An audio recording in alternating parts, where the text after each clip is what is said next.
Buenos días, jóvenes. Décimo grado, séptima guía, la trigonometría, para los que han estado constantes en este asunto de la matemática, con el interés de seguir adelante aprendiendo, no muy poco pues que se ha podido ofrecer este año, agradeciéndole por su insistencia, le damos continuidad a esta parte de los temas de la trigonometría. En la trigonometría, bueno, hemos destacado lo que son las razones trigonométricas, las cuales son 6.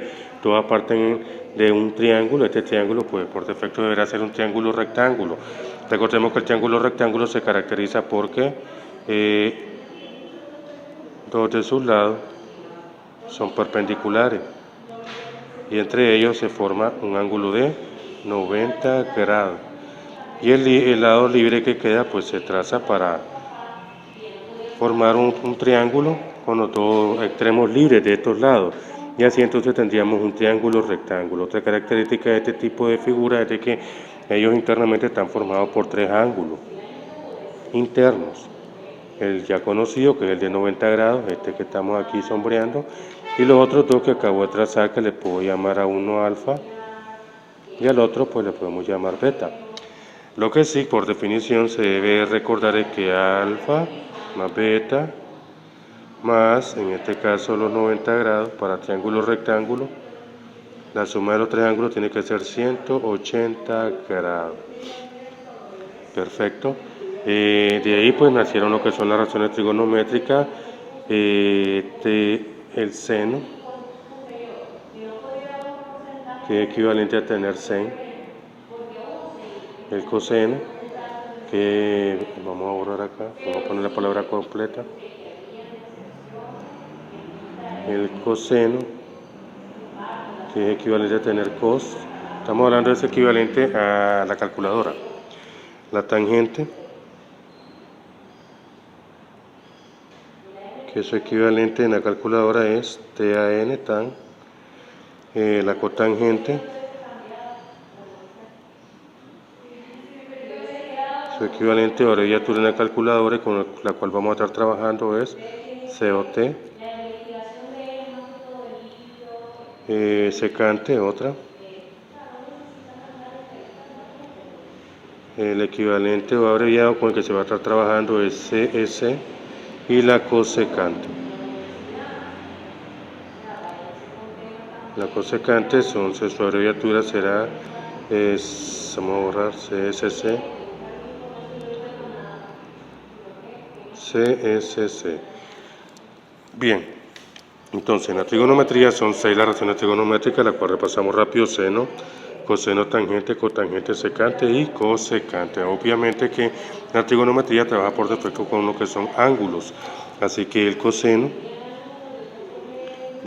puede ser perfectamente alfa, el seno puede ser perfectamente también alfa, todos los ángulos pueden ser alfa o pueden ser beta o cualquier otra letraría que se le asigne a los ángulos inscritos en un triángulo rectángulo: seno, coseno, la tangente, la cotangente, la secante y la cosecante. Entonces, coseno del ángulo, seno del ángulo, tangente ángulo, cotangente ángulo, secante ángulo y cosecante ángulo. Pero estas que son las razones, vamos a escribirla acá, que son las razones trigonométricas. Como bien dije, una razón en la geometría es aquella que se puede escribir como una fracción. Es equivalente a tener, por ejemplo, A entre B. Eso es una razón, que también nosotros la conocemos como una división, una fracción.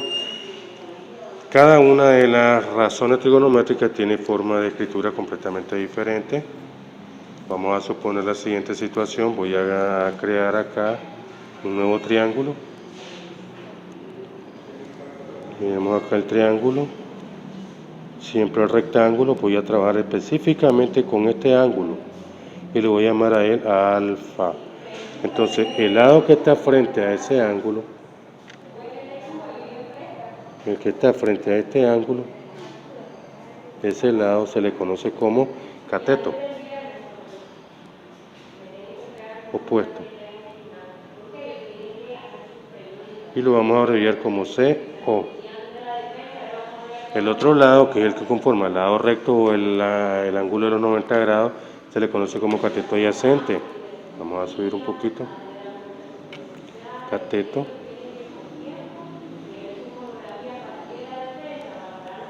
adyacente. Y lo vamos a abreviar como CA. Como CA. Y el lado que queda faltante, que es el lado inclinado, ese se le conoce como la hipotenusa. Hipotenusa, y le vamos a abreviar con la letra H mayúscula o H minúscula, como usted quiera. Así que ya tengo los lados del triángulo: cateto opuesto, cateto adyacente y la hipotenusa. Esto nos permite también hacer uso de lo que es el teorema de Pitágoras, TH, teorema Pitágoras, que es que la hipotenusa al cuadrado deberá ser igual a la suma del cuadrado de cada uno de los catetos, cateto opuesto al cuadrado más cateto adyacente al cuadrado. No es muy útil también ese tipo de definición. El teorema de Pitágoras, la suma de los ángulos internos de un triángulo, las razones trigonométricas, que ahora las vamos a extraer toditas. Esa sugiero que te la memorices.